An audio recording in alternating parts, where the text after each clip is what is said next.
And we are now live here on our YouTube channel. It's our daily show we call the Halftime Report here at Tackle Trading, where we go through the markets one step at a time, top-down analysis style, looking at the indexes, the sectors, the industry groups, companies, anything that's grabbing our attention we think is pertinent, relevant, and interesting. Break it all down, give you guys some analysis so you can better run your daily routine. And welcome back. Hashtag Team Tackle right in the chat. If you're a veteran of the community, you know what I'm going to ask for each and every time we start these shows. And give me one of those thumbs up as well. Let's get the word out.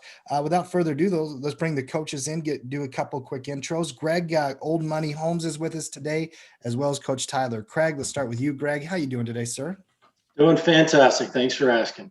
And Tyler, Thursday, July 1st, we're at the halfway mark of the year, obviously, getting ready for Independence Day here in the U.S. And Greg, when is your Canadian holiday there? It's been going on for about 12 hours now. I was going to say, I believe it's today, Canada Day, right? Happy Canada Day up there, friend. You got any plans for today? Just to hang with you fine people. That's about it.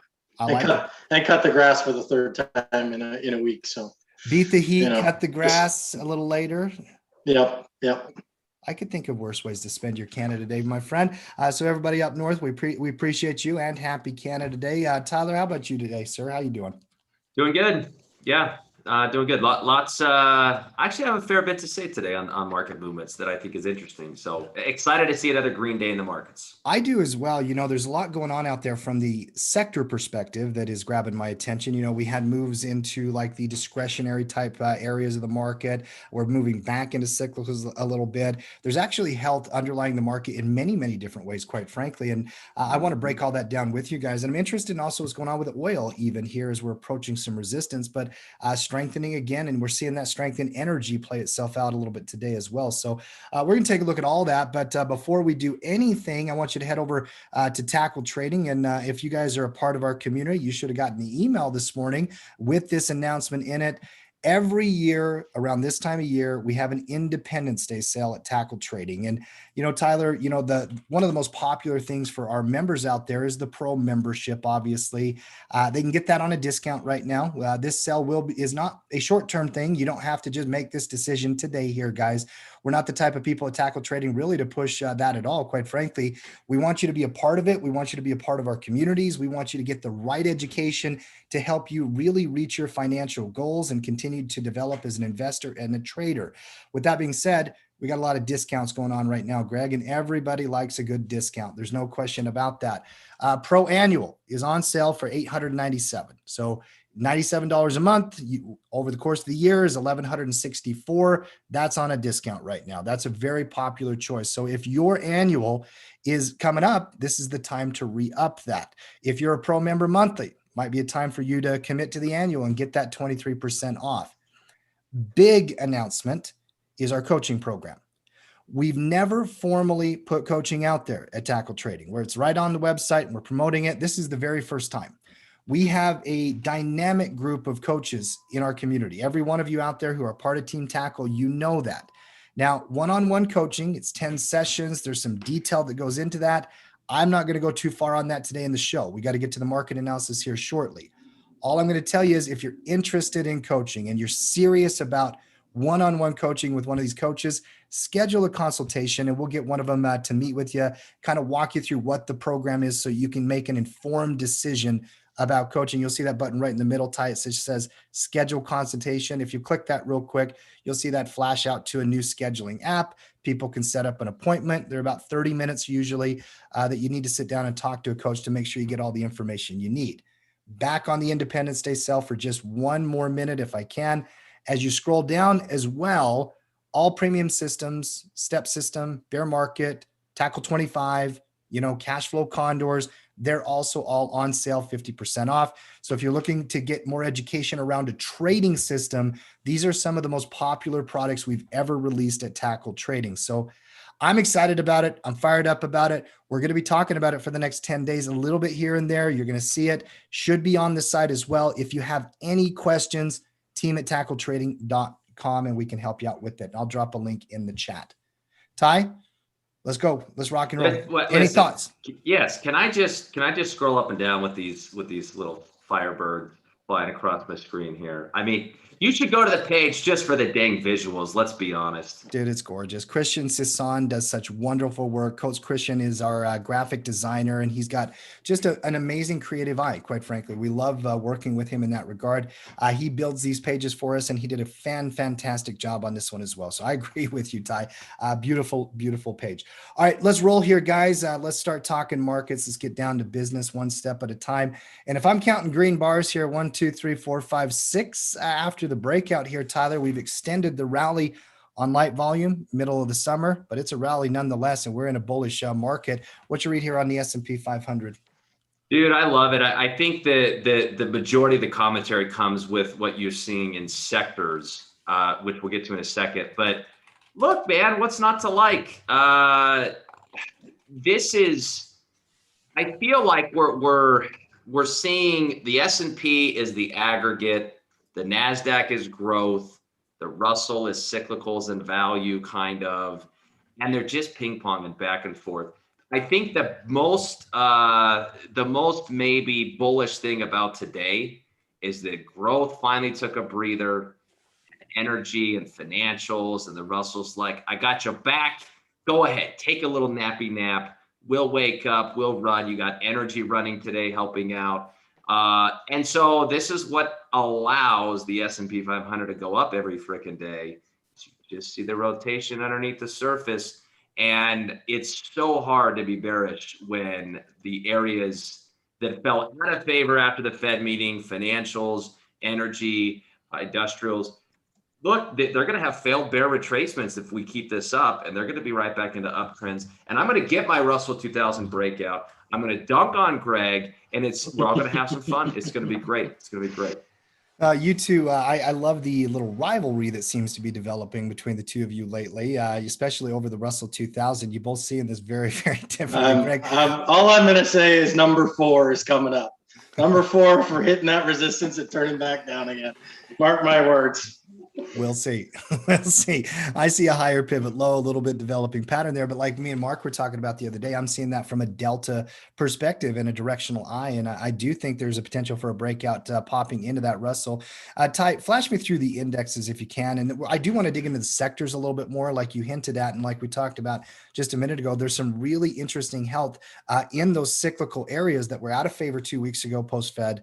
They've all come back just a little bit from a chart perspective. We'll dig into them, but give me an index read first if you can.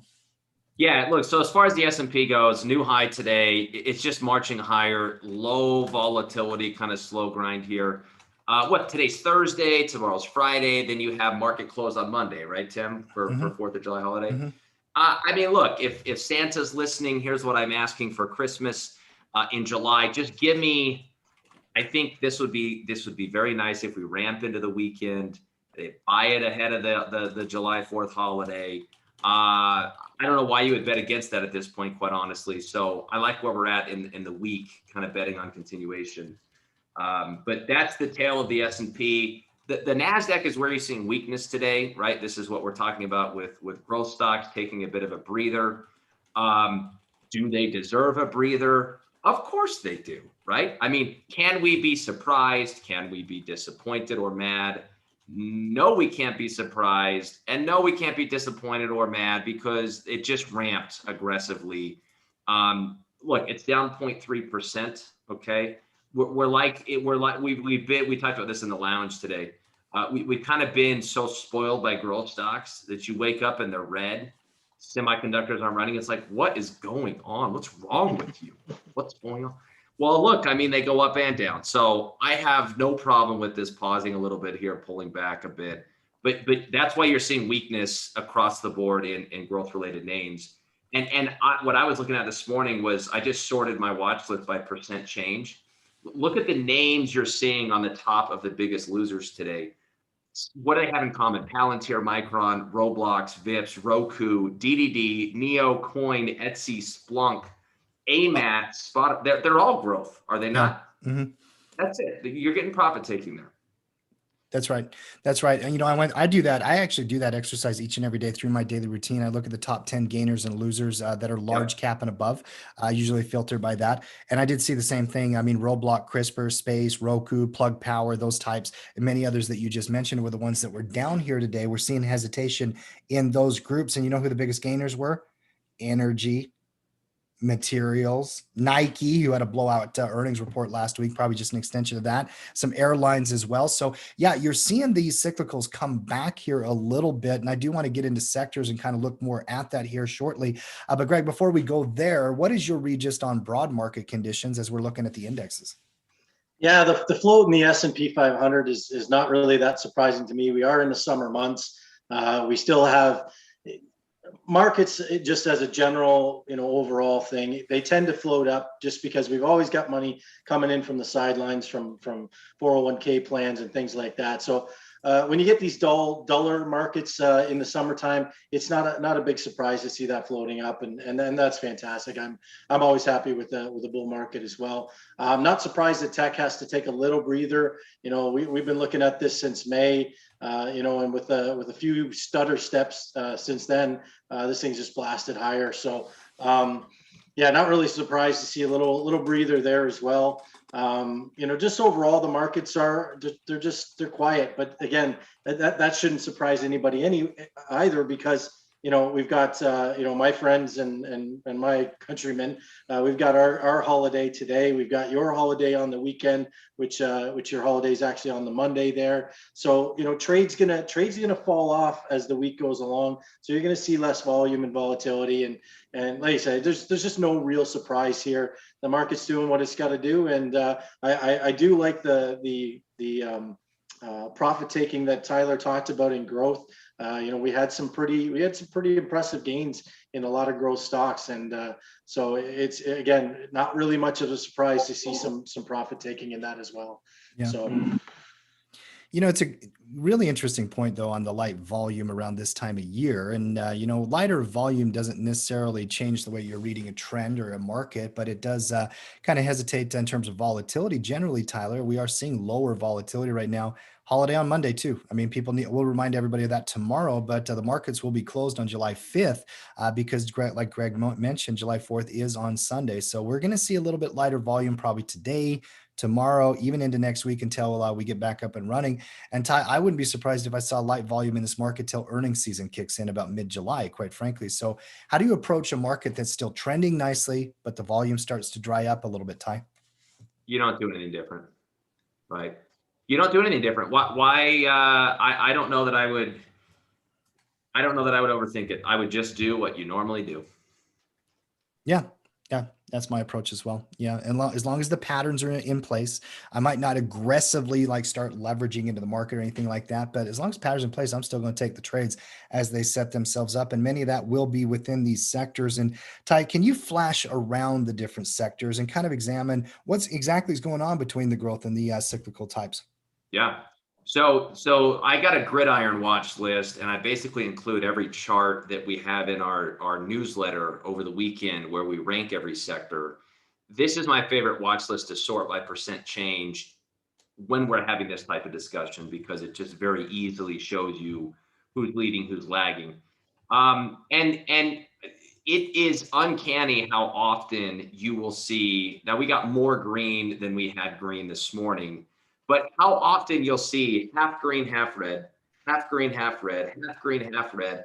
And what it effectively means is, on a daily basis, this is what's been driving the market. This is the sector rotation. Certainly we'd like everything to be green, but the important part is when you get days like today where you have certain areas red, not everything's red, right? Like, this would be a different market if just multiple days throughout the week and the month you see just everything red. But you're really not seeing that, which tells you they're just shuffling the deck.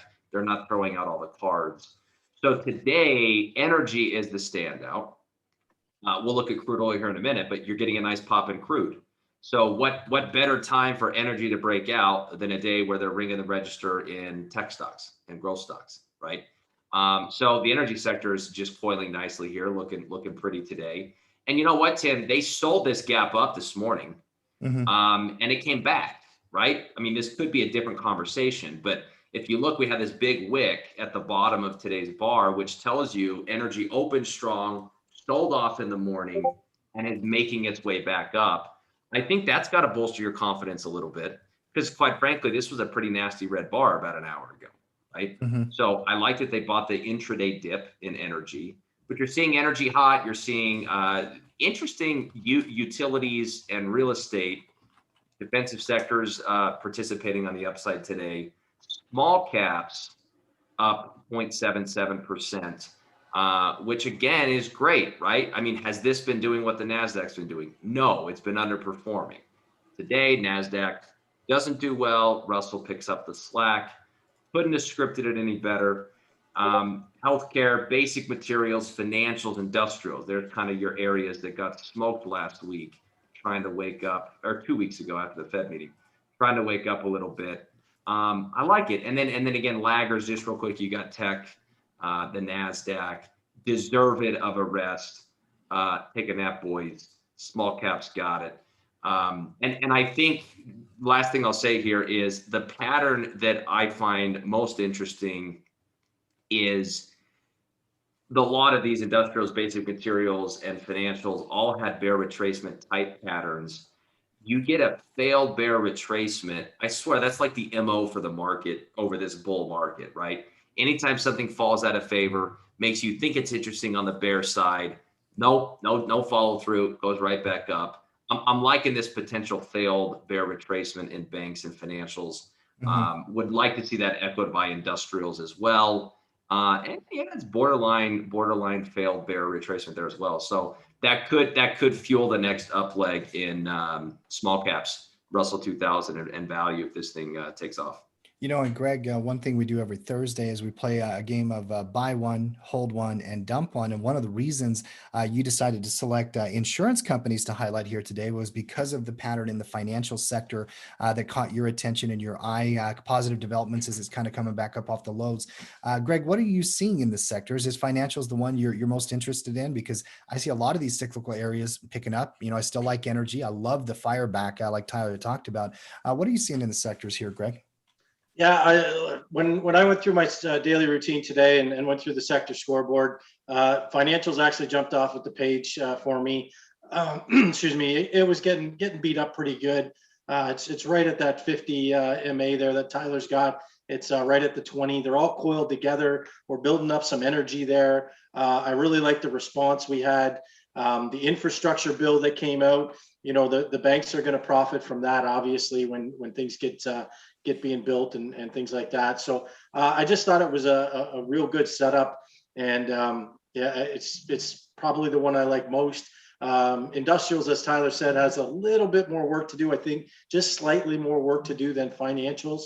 It's right in that same ballpark, but it's not. It's still under those moving averages, whereas the other one is kind of right on top of them. So I don't mind that one. I just think that the XLF looks a little bit better to me. And so, having said that, when I see a sector I like, that's where I go looking. Right, that's where I'm looking for trades. In this case, that's where I was looking for our candidates for our game today. If you've got strength, go look for strength, right? If you've got weakness, go punish weakness.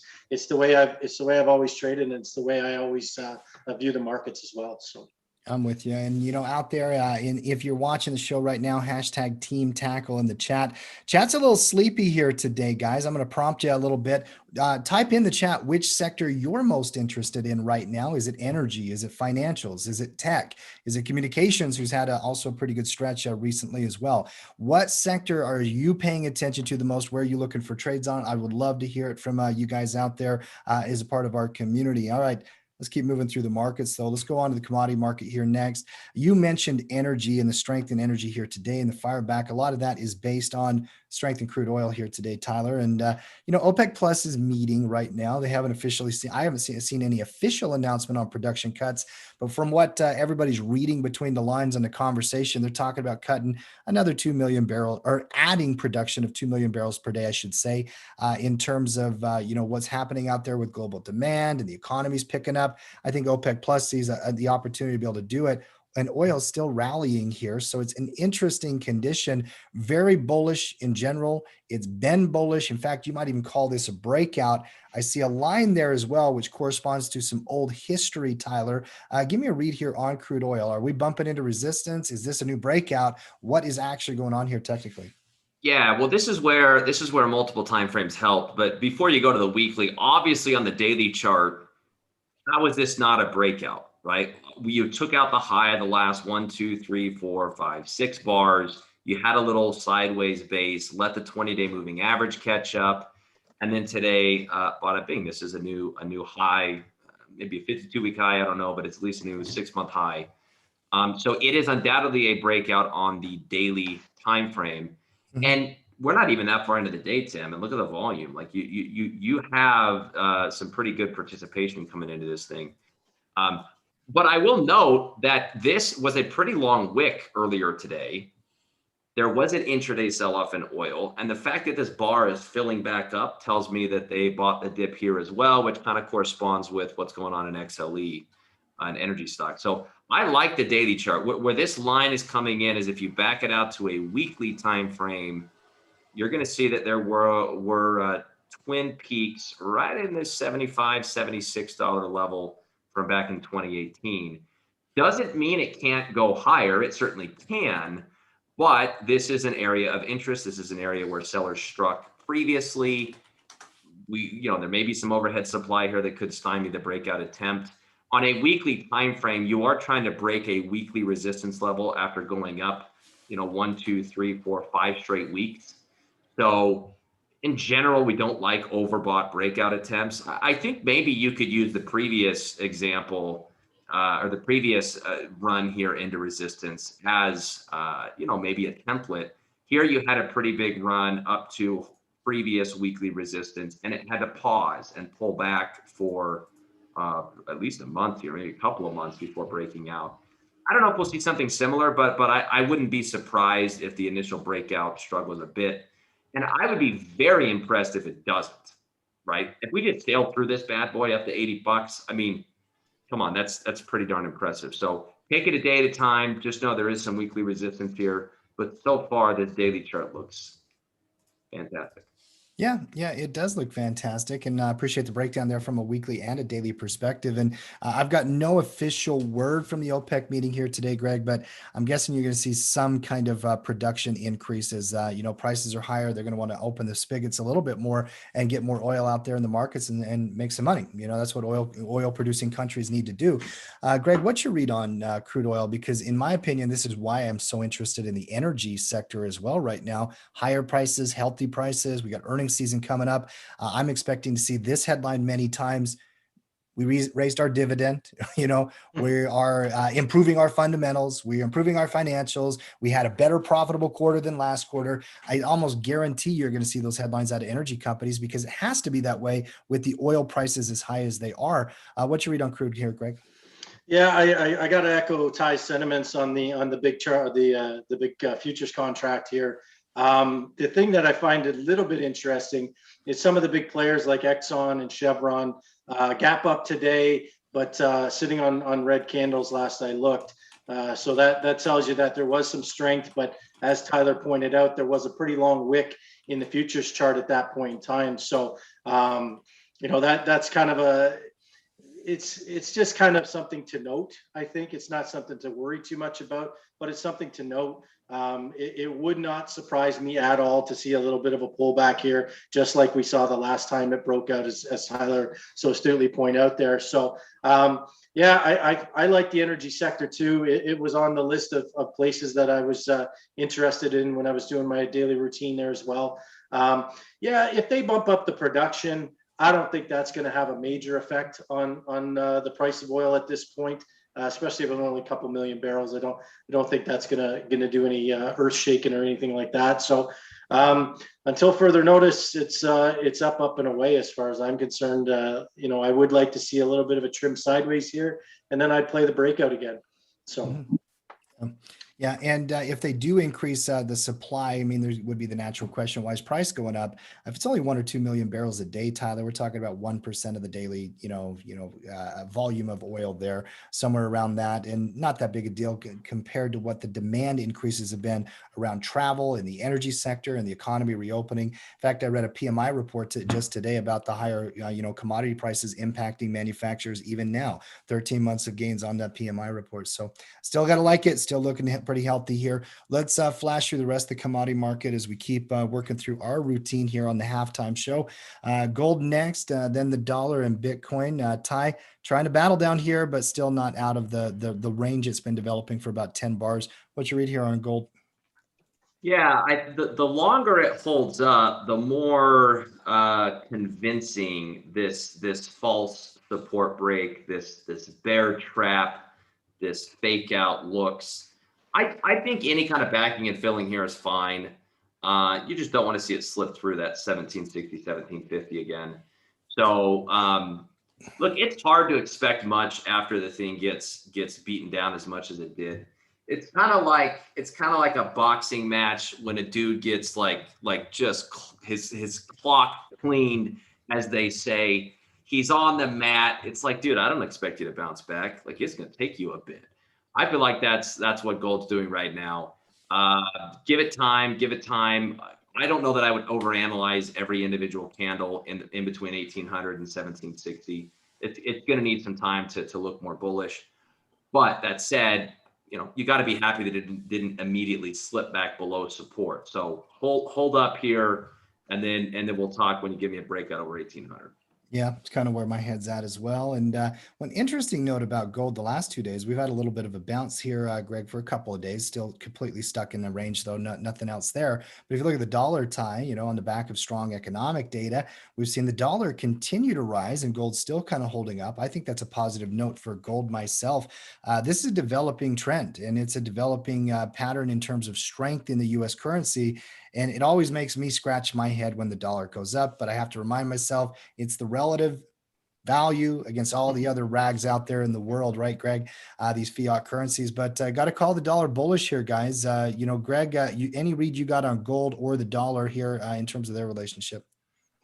Yeah, you got a cup and handle on the UUP here, so that's a nice little pattern that's forming there, and it looks to be breaking out today. I'm a bit shocked, really, that we've had this really very, very correlated response between dollar and gold recently, and the fact that gold is holding up, I do find that interesting as well, even with this breaking out. Now, whether it's sustained or not, that remains to be seen. Obviously, there's still some overhead resistance to deal with. Yeah, dollar here. Yeah, I really I chuckled a little bit when you talked about fiat currency. Because we're the best of the worst, you know what I mean? So it's kind of funny in that respect. But gold wise, I think all you can do with gold is prepare yourself. Prepare yourself if it breaks below 1750, and prepare yourself if it breaks above 1800, and then get ready to trade it. Right? I think that's where your opportunities lie. And so until further notice, you kind of just got to let it do its thing. And I like Tyler's boxing analogy. You got to shake off the cobwebs and figure out what's next. I agree. What else are you going to do? You got to shake them off, figure out what's next. That's the way markets work. And that's where we got to go to Bitcoin next. I think it's a good transition into the cryptocurrency markets because it looked like it was developing in a little bit of a positive way. In fact, I heard a little birdie on Tuesday, old Greg Money Holmes, talk about even his interest in Bitcoin for the first time in quite some time. It's hesitated since then, Greg. He's kind of, stalling here in between 29 and 41,000. I've got it neutral in the intermediate turn anywhere in that pattern. But Tyler, you even got a potential lower pivot low here, lower pivot high here. What you read here on Bitcoin, Ty? Yeah, this is where, you can kind of spin this any way you'd like. So my working kind of theory has been, I'm calling this a false breakdown. You had the volume to confirm that it was a big shakeout bar. But for that to be true, you really do not want to revisit below this, call it 31,500. If you want to be generous, just say, hey, it needs a little bit of time like gold. It's just chopping sideways. I don't want to see it break back below 31.5. Then your whole failed breakdown story is shot. Which, look, when the facts change, you kind of change your mind. But for now, that's the way I'm playing it. Would love to see this break above 36,500 and kind of change the structure of lower highs and lower lows. Maybe it just needs a little more time. You could apply the same thing I said with gold and the whole boxing thing. Bitcoin got punched so hard, it's tried to get up like 35 times, and every time it just goes back down. It's like, hey, like, do you want to get up at all, or do you want to just? But those are the levels I'm watching. Any kind of chop is fine, but really, you need to see this start breaking resistance levels to start to get excited. Yeah, 31.5 is an interesting note there. I still got 29K as my line. I'll tell you why. Back at way out to just some longer term congestion from, earlier in the year. I see a lot of tails testing down there. I saw, and I remember those tests as well. That's the thing about technical analysis. If you weren't a part of the market, you got to go back and kind of think through the history of it, right? If you were a part of the market, you have those emotions from watching those battles that had played themselves out historically. So I don't know. I do see the 31.5 line that you've got there on the daily bars, and there's definitely something there. But what about this 29,000 level? I mean, is that am I reading into that too much? What about you? Well, I think no. Yeah, it's a legit read. But here's, I guess, you could say eye of the beholder, but I think all else being equal, recent price action trumps, right? So I would say that I'm just putting more emphasis on, you come down and test this zone, it goes up. You test the zone, it goes up. This was the lowest probe of the crash, and you end with a pretty significant bullish reversal candle on heavy volume. So in my mind, and I understand it corresponded with these prior pivots, I guess my analysis just puts more emphasis on the nature of this right here and how this was the definitive bottoming bar after it had broken below the previous two. That to me makes it feel like a shakeout, right?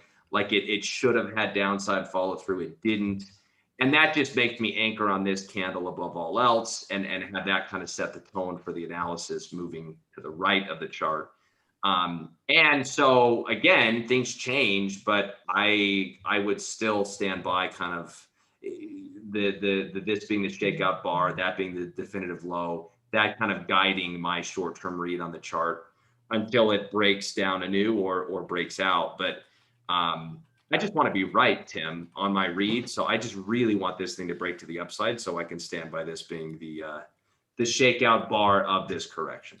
Well, as Greg knows, whether you want to be right or not, the market always has a different mind of its own. It tends to move where it wants to do that, and you got to respond to it. But I don't mind the read at all. I think there's a couple of different pricing points we got to keep watching here. Light volume in the crypto markets here, guys, over the last 6 or 7 bars, and we're heading into a holiday weekend. So I know crypto pretty well, Greg. Weekends, long weekends, they can create volatility. They just can. So I told you on Tuesday that I ended up buying my first ever Bitcoin futures contract. Well, my broker told me I was wrong, which actually saved me a bunch of money. I put in an order that should have been filled, and then I get a note from my broker the following day telling me that that the permissions for that particular contract were not granted to me. So I didn't even get to buy my first Bitcoin futures contract.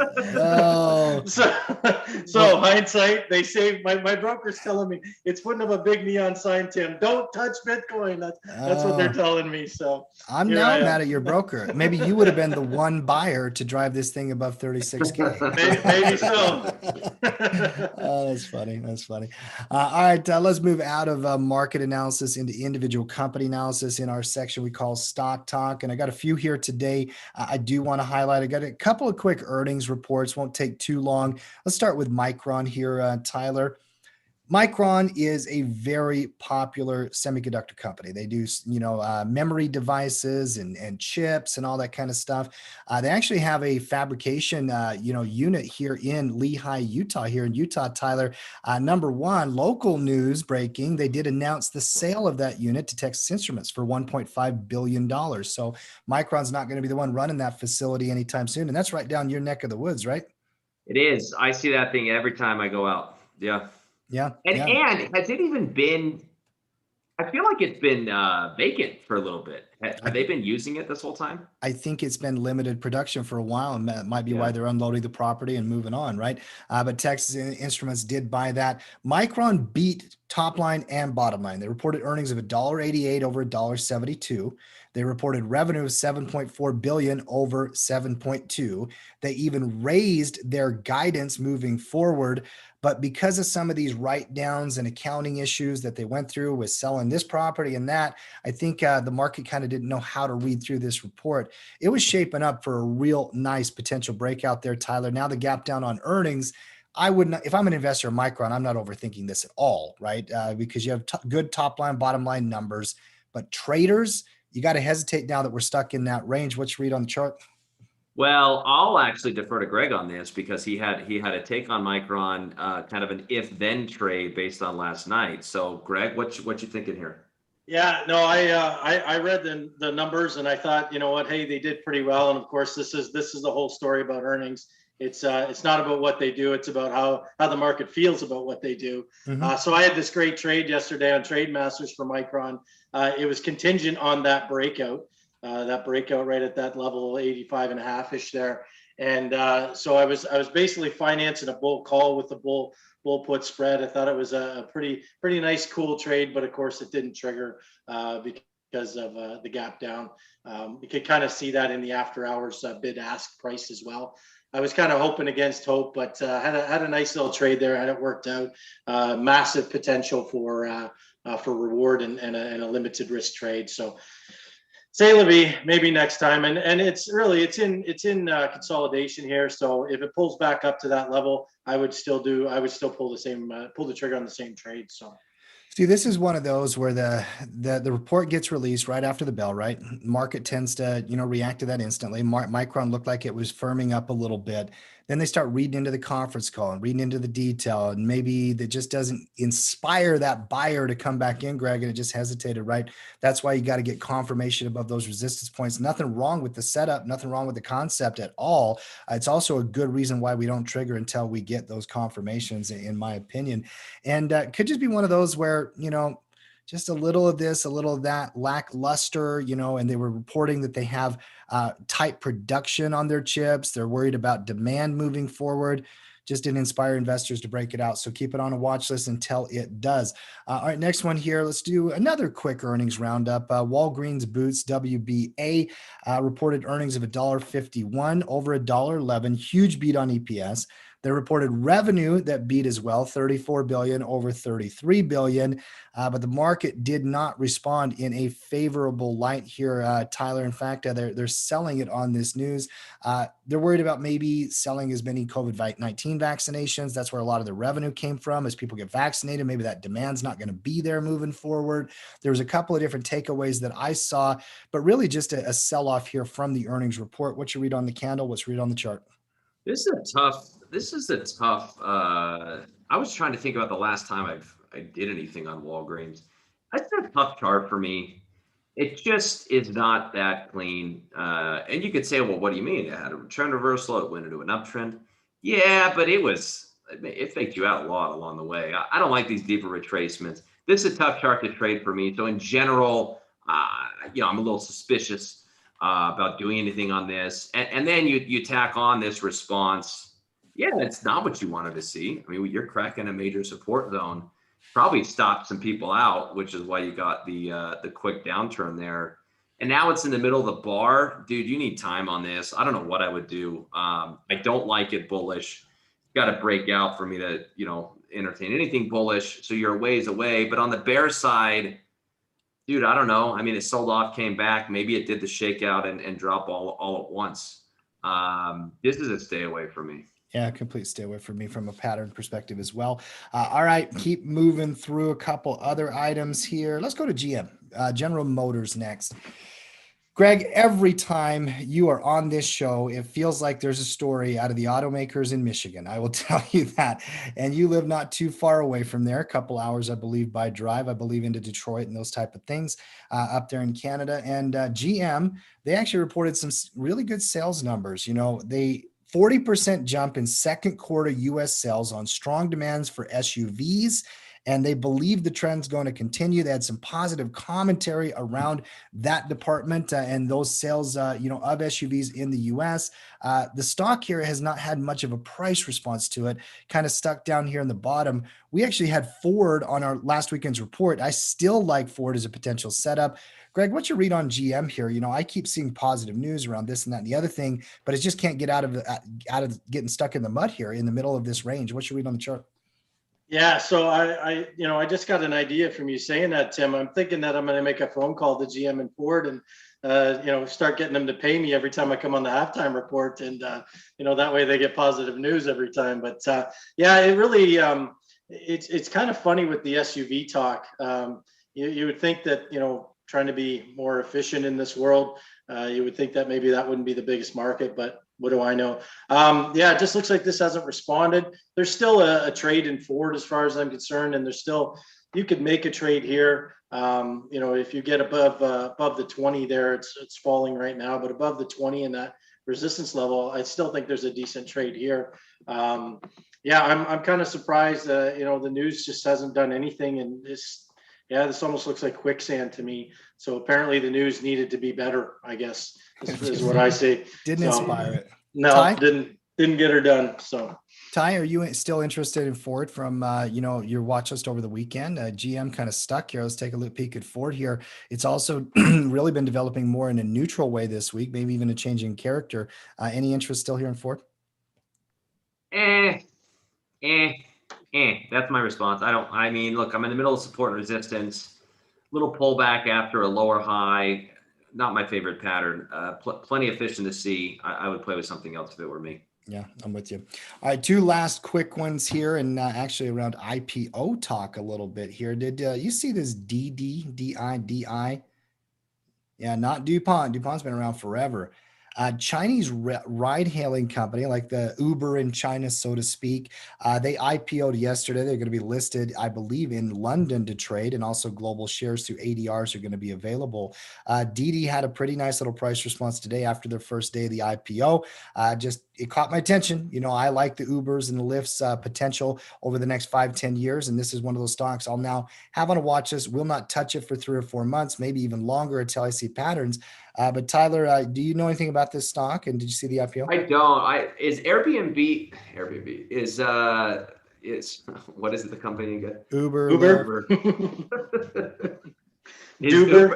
Are Uber and Lyft in China at all? That's a great question. I've taken ride-hailing services when I've been in Asia. I don't think I was in. No, I don't know. I don't know the answer to that as far as China goes. Yeah, so just curious. I would treat this like any other IPO. Give it time. If it's liquid and it's got decent options, I do not mind trading it.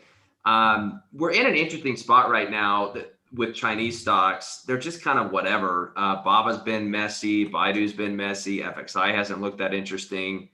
So they're somewhat out of favor / messier than their US counterparts. So from a timing perspective, I'm just kind of whatever about that space right now. I don't know if that'll spill into DD or maybe this breathes new life into Chinese stocks. But I don't mind trading it. I don't mind trading anything. It's just got to behave a little better than what I'm seeing in those other names right now.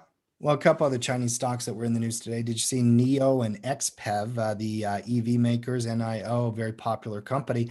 I actually like the reversal characteristics developing in a couple of these Chinese EV makers here, Yeah. Tyler. So they actually reported some really strong delivery numbers for June. NIO had a 116% increase from the year ago. Initial price response looked very, very bullish. They're actually selling that on profit taking a little bit, but there's some areas in Chinese companies that are showing me pattern development, at least in my opinion. Yeah.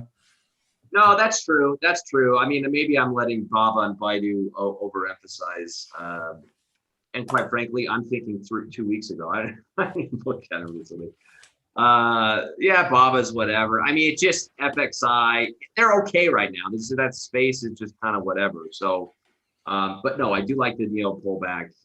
Give it some time, but it was due for a pullback anyways. So, yeah, put it on the radar. Give it a little bit of time to give you some price information. But it's another ticker to trade. What's not to like? I agree. I agree. Well, here's one, and I'll see. I did not know this was happening today until I read the news this morning. Give me donut.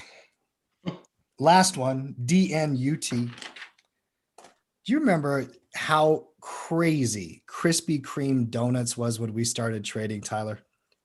I remember going to Krispy Kreme when it first came out was as a kid, was like an event. It was an Yeah. event, man. You got to see them make the donuts behind the glass, revolutionary with the assembly line thing. Dude, I got fond memories of Krispy Kreme, but go ahead. They're coming back public. Is that what's going on? They are relisting as a fresh IPO. They were on the market there for a long time as KKD. I remember the first Right. Krispy Kreme location that came here to Utah, and it was probably very similar to other fast food type of things that are opening up. The cars around the block were insane, Tyler, Yep. like you're talking about. The euphoria about buying these donuts in the West when we first started getting access to them was incredible. And KKD was a hugely popular stock for many years until it fell out of favor and the trend Yep. started changing. And they delisted about 5 years ago, went back to private. Now they're coming back into the public markets. I don't know what's going to happen with this company. I'm still very, very skeptical about what's going on underneath the surface, but we'll see. We'll see. They're relisting. It's back on the IPO. Markets are buying it up on first response. KKD back in play as DNUT. Didn't think I'd see that happen, Ty, but it did.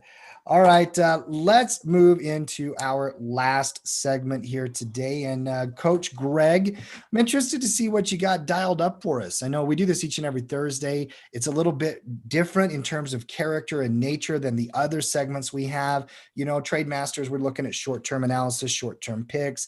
Queen's Court's kind of the same thing. Jedi Options, usually we're digging into the options market like Tyler did yesterday. But buy one, hold one, dump one.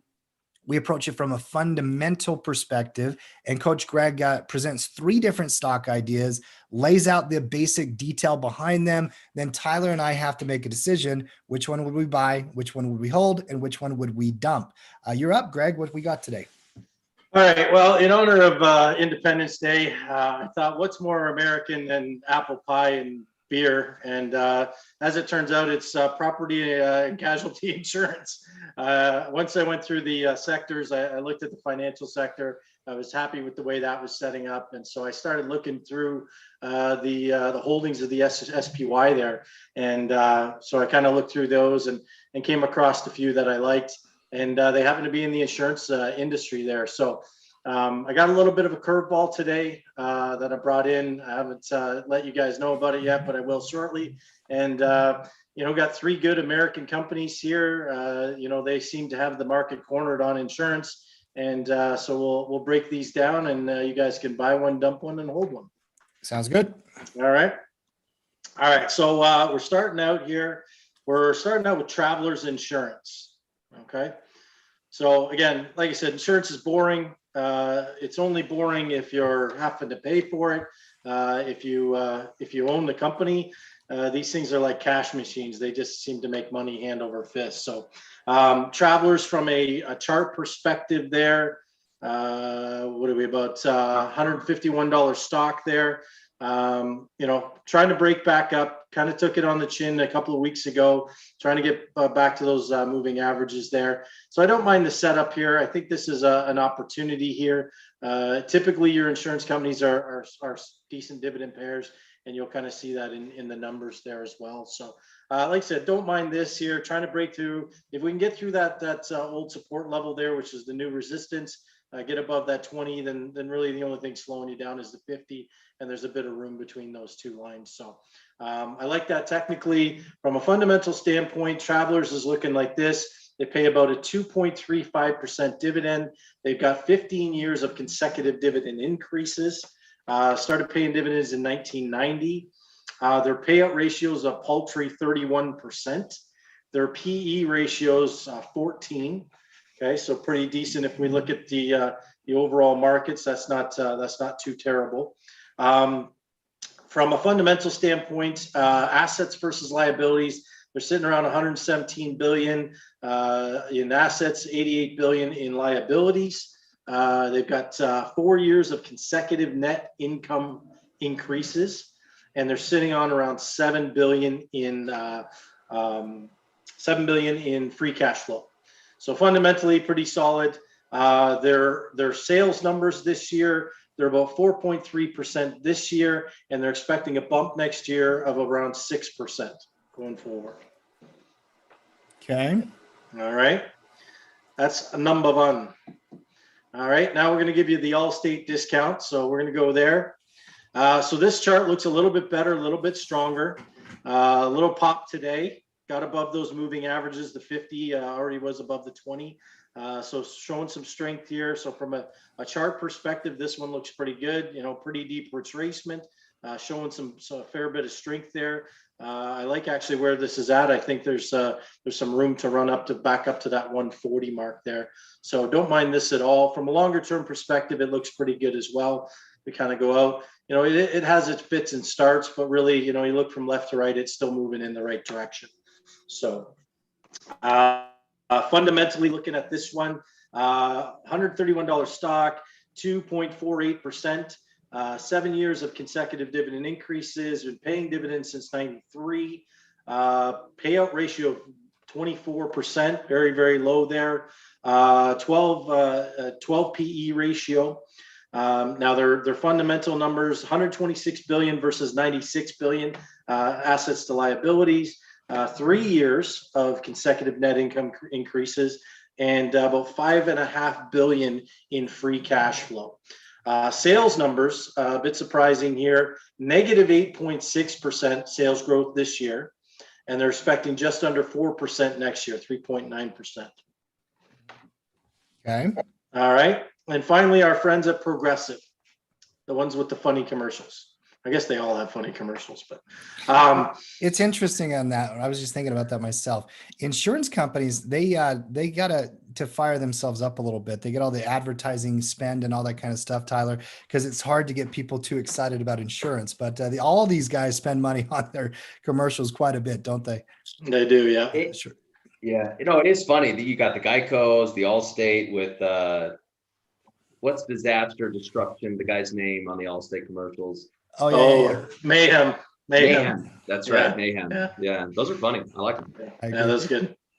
All right, so Progressive, like I said, retracement here as well. This is on the weekly chart. On the daily chart, again, trying to break above that 50. If we get above there, and then basically that 100 number there, like I said, I think we get a push back up. This one, obviously, a little bit more sideways chop than what we've seen from the other two.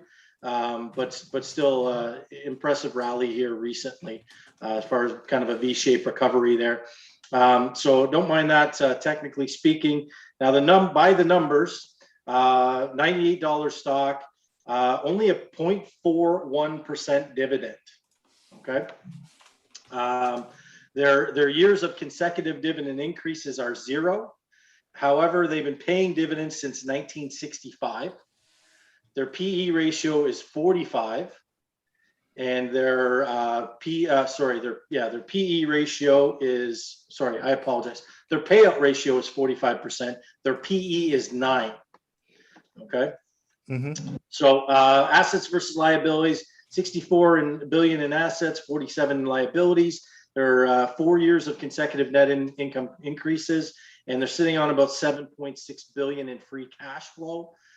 From sales numbers, growth numbers, they've actually got the best of the bunch. 13.6% this year and almost 10% next year are their expectations. So those are our 3 companies. All right. So we got Travelers, we got Allstate, and we got Progressive. And Tyler, one thing I'd like to do to kind of lay this out for me, if you can, I know that Greg always compiles some of the data in a little spreadsheet so we can present it. Can you recap that for us real quick and kind of, lay out the different components? I think I know where I'm leaning, by the way, but I might want to look at the data one more time. Yeah, this is, I think I know where I'm leaning to, but let's see. All right, so Travelers, 151, 2.35. By the way, it seems like Travelers and Allstate are the 2 closest from a numbers perspective. PGR is kind of the outlier for me. These 2 look more like dividend stocks. PGR is kind of your dividend / growth stock hybrid here.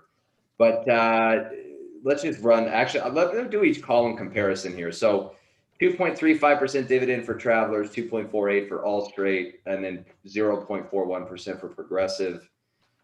Travelers dividend increase are 15 years versus 7 years. These guys started around the same time in paying the dividends. Payout ratio is actually comparable for both of them. The E ratio is comparable for both of those guys. Sales growth. Any commentary on this one, Greg, Allstate, why it's negative today? Yeah, this year versus last year? Yeah, I didn't have a chance to look into that, Ty. I'm not sure why. Like I said, that was a surprise to me to see a negative number. I used the same spot to get all this data. I didn't have a chance to look into why it's negative. But I am quite shocked at that, really. Is that the current quarter? Uh, Is that quarter year over year? Because last year we were right in the middle of the pandemic. People might have been canceling auto insurance. Canceling insurance. Yeah. Yeah, quite possibly. But you would have thought if that were the case, though, Travelers would have also been affected too, right? So gotcha. Yeah. So anyway, I don't, could be an aberration, I guess, is the point. I don't know. Could be an outlier. Yeah. Sales growth next year 6 versus 4. Assets versus liabilities. I ran the percentage. They're almost identical. Free cash flow similar, and consecutive years of increasing net income similar. And then, so for me, Tim, so Progressive, tiny dividend yield, which for me, it's a preference thing, right? Look, I don't care if you pay me any dividend if your stock's growing by leaps and bounds, right? You get paid 2 ways. You get paid through price increase and dividends. Mm-hmm. In the absence of one, I want the other, right? In the absence of a juicy dividend, I want growth. And as the chart of Progressive will attest, it's had a lot of growth. But curious enough, though, with as low as a dividend yield, the payout ratio being as high as it is, I find that a little interesting. I would have thought the payout ratio would be less, given that the dividend yield is so puny. I'm also impressed that the PE ratio is so low, given how much the stock price has gone up over the last 5 years. I think that's impressive. Higher growth rate. I think that's consistent with a lower dividend yield in terms of the appeal is the growth, not the dividend in this case. Assets versus liabilities and free cash flow, and these are all the same, pretty much among all 3 companies. So that's your recap, Tim. You want to go first? Or you want me to go first? Man, I'll go first. I got no problem with this. I think go I know ahead. exactly where I'm heading. Go back to the charts if you can, and let's talk. I actually have a different PE number on Allstate than you do, Greg, and different forward PE myself.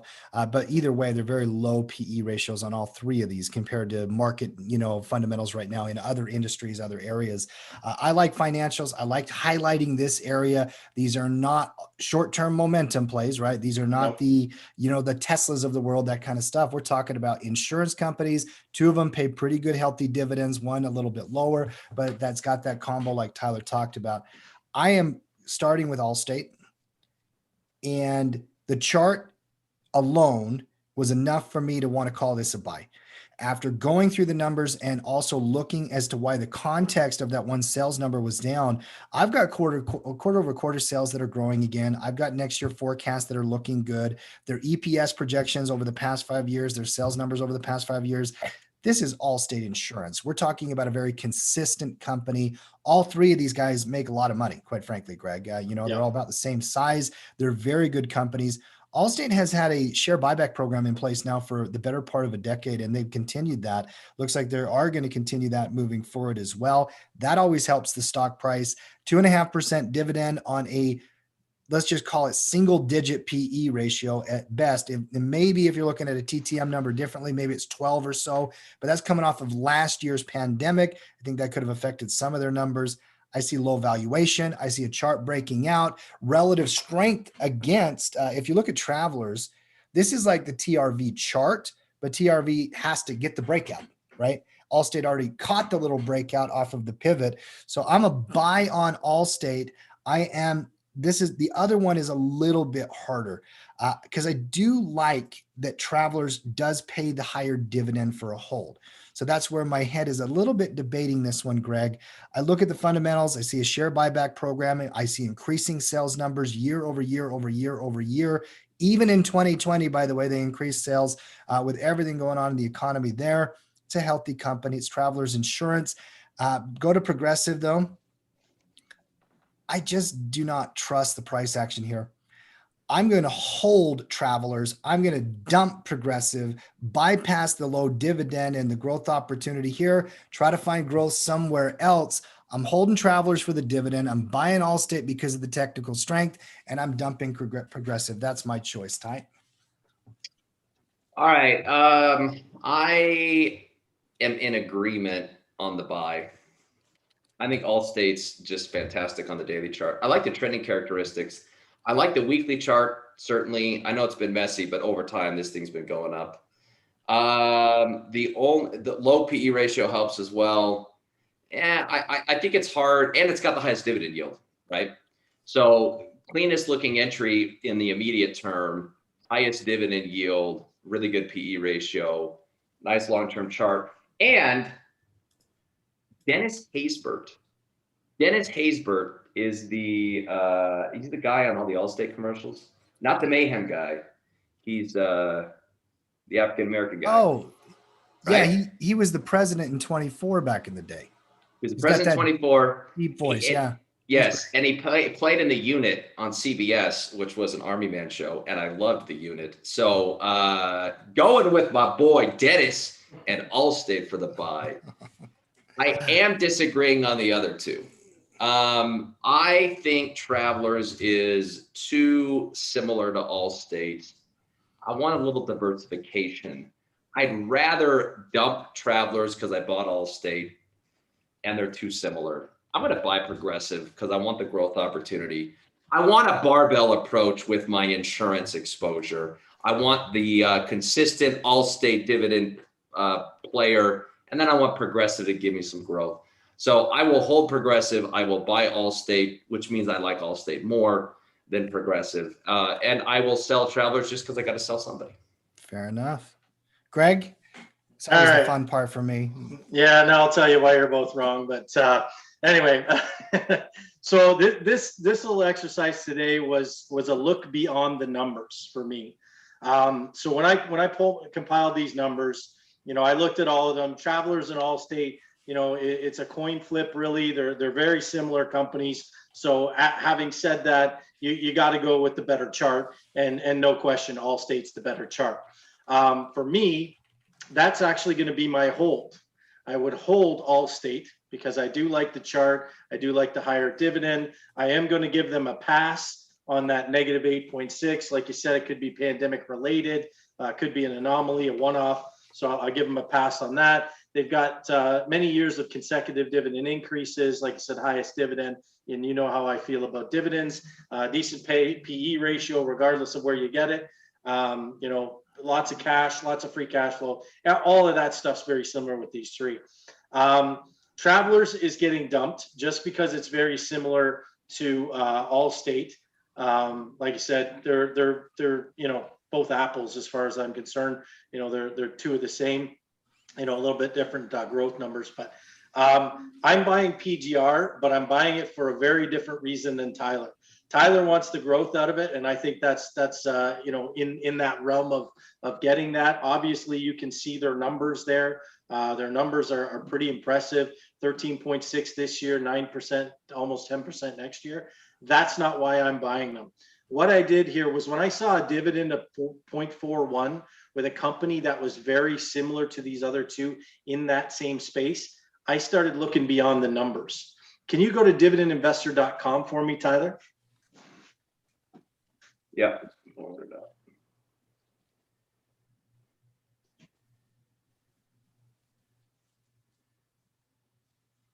And just for comparison's sake, throw in Allstate right now, ALL. You might get a pop-up there first.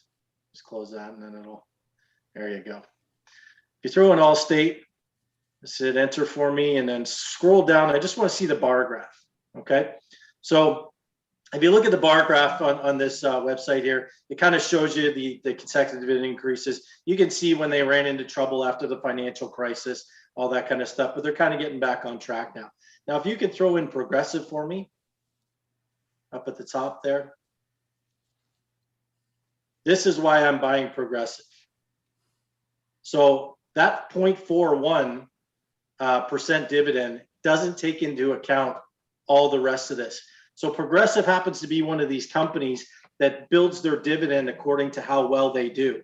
And as you can see, last year they paid $4.80 in a dividend. The year before that, $2.65. So even though their dividends are very up and down, they've given back almost $20 since 2007 to anybody who owned this stock. And if you owned it back in 2007, that's a fair chunk of change. And so this is one of those companies that when they do well, you do well kind of stuff. And for that reason, that's why I'm buying Progressive. Not only do you have the growth that Tyler was looking for, but you've actually got the potential to reap the rewards on the dividends as well. This is where you have to look at, just go a little bit deeper in the numbers, because really that 0.41% there, if you just looked at that, you'd be like, as a dividend investor, that's not really great. 0 years of consecutive dividend increases, that's not great. And then you start looking at the numbers. Heck, last year you got $5 in dividends alone. So. Interesting. I have a question on that. Sure. So this 10-cent quarterly dividend is not reflected. That $5 is not reflected in these dividends. No. So what did they have? They have a base dividend, and then they do a special or something each year, depending on how much they make, or what?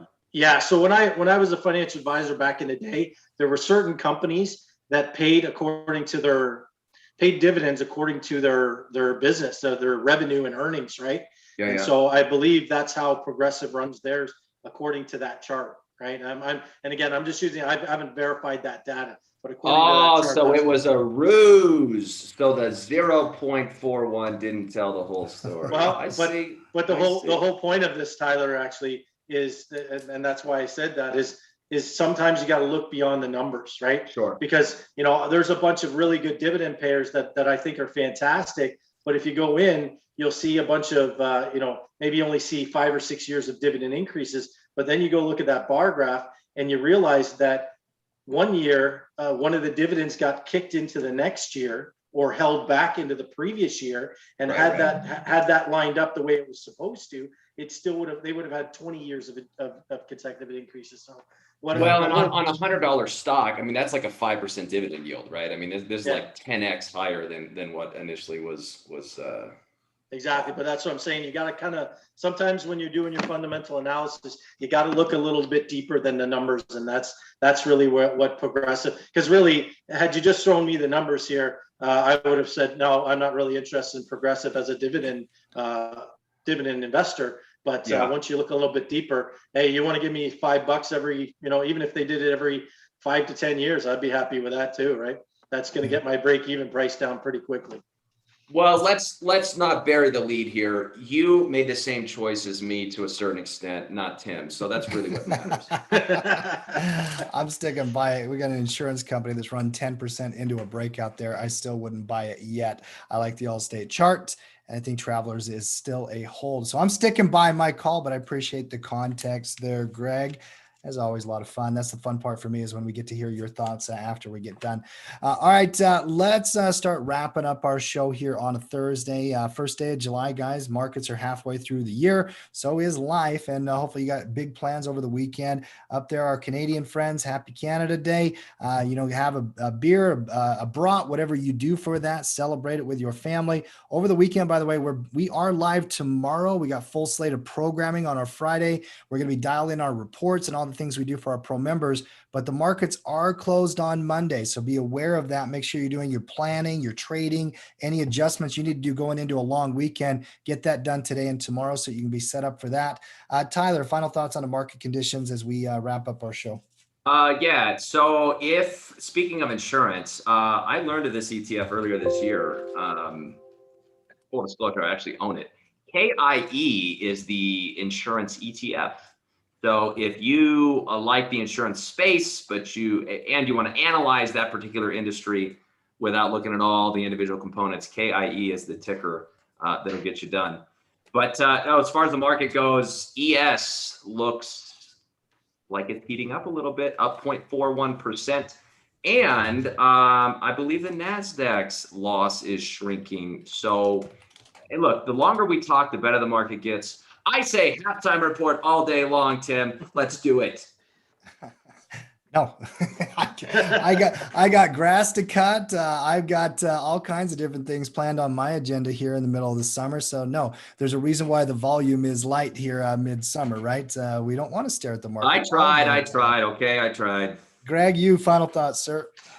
Yeah, a status quo. The market wants to keep floating up. What I would say is we are coming into some holidays. So if you're a cash flow trader, make sure you're checking that theta number before the weekend. Make sure you get that extra day of theta juice, as we call it. And yeah, have a good holiday, a safe holiday, and keep an eye on the markets. Mark, I see you popping in here like you do very often on our show towards the end to kind of do any programming notes, things like that. Ty, while we hear from Mark, wouldn't be bad time to also go back to Tackle Trading, talk a little bit about our promotion that we just started here. We've got our Independence Day sale now live at Tackle Trading. We are offering one-on-one coaching for the first time officially here at Tackle Trading at a discount. You can get more information by scheduling a consultation. Got a pro membership for the annual on sale, which many people, that's what they do around this time of year. They get their pro membership locked in for the year, and our premium systems are all 50% off. Marky, anything you want to highlight here with the team in terms of programming notes, the sale? Well, yeah, normally I'm coming on this to highlight all you fine folks, right? All the shows you're doing and this and that. Hey, listen, we got a special event today, July 1st. What's your favorite Independence Day movie? Ooh, it's Independence Day with Will Smith. Come on. Of course. Of course, right? Yeah. Like, of course. And what's your favorite moment in Independence Day? The speech, man. Of course, the president's right? speech at the end. The speech at the end. And I was thinking today, because I am so excited for my trading lab. I have been putting so much time into it, and I'm going to be living on that thing. I know me. And I'm excited to launch it and lay the foundation. And when I was thinking about that, and today's July 1st, I thought about the speech from Independence Day. And should we win the day, the 1st of July will no longer be known as just another day of the week, but as the day the cash flow Vikings declared in one voice. We will not go quietly into the night. We will not vanish without a fight. We are going to cash flow to financial freedom. We are not only going to survive, we are going to thrive. Today, we celebrate the start of domination. July 1st, Cash Flow Vikings, 7 p.m. Eastern. I'm excited. I think the cash flow strategies and how I approach the markets are amazing. And I can't wait for the first time really to share the entire thing with the tackle trading community and members of the lab. So needless to say, I'm pumped because we're not just going to survive, we are going to thrive. Well, and Tyler, while we're talking cash flow Vikings, if you can scroll up to the top of the tackle trading, actually maybe just go to the homepage. Trading Lab's something we've just recently launched here at Tackle Trading. We got a lot going on, obviously. We have so many valuable and amazing ways for you guys to engage with the coaches and the community and learn how to trade properly. And if you highlight, I believe it should be under the shows and whatnot, you'll find those trading labs, and Coach Mark is under the Cash Flow Vikings banner. Tyler, you had your first one yesterday, Team Phoenix, and that recording is up on site. Phoenix meets on Wednesdays, but the Cash Flow Vikings, Thursday evening, 7 p.m. Eastern. If you're a member of that lab, go ahead. Yeah, no, a lot of times, and we're going to talk about what cash flow actually is amongst many other things, because there's so many misconceptions. You hear the term cash flow in this. I mean, and it doesn't mean you give up on price appreciation. We're just going to cover it all. I think it is going to be an excellent foundational start. I'm excited for all the labs. It's just another way for us to communicate within Tackle Trading family. I agree. I'm excited to see what you guys can do with it for sure. All right, guys out there, if you're watching the show, I appreciate you as always. If you've not yet done it, subscribe to the channel, click that bell, make sure you get alerted whenever we do go live. We will be live tomorrow with Coach Frank on Coach Frank's Fridays Fun Days. And he always brings those charts that we kind of get set up and take a look at potential entry points on the bullish side or bearish side of the market. We'll break that down tomorrow. Have a wonderful rest of your day. If you are Cash Flow Vikings, skull, and do not miss tonight, 7 p.m. Tim, I was going to ask to give me one skull. Skull. By the way, your speech would be so much better if you could share your video. I know. Listen, you see the animated thing on my voice. Listen, I'm just not ready. Listen, the shaving accident it just left its scars. It's almost back though. He I keeps grew up here, calling it a thanks. shaving accident, Tyler. He just shaved. He just.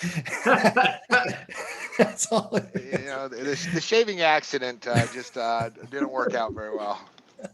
Oh, too fun. All right, guys. Have a wonderful rest of your day. Make sure you get into Mark's Cash Flow Vikings tonight. We'll see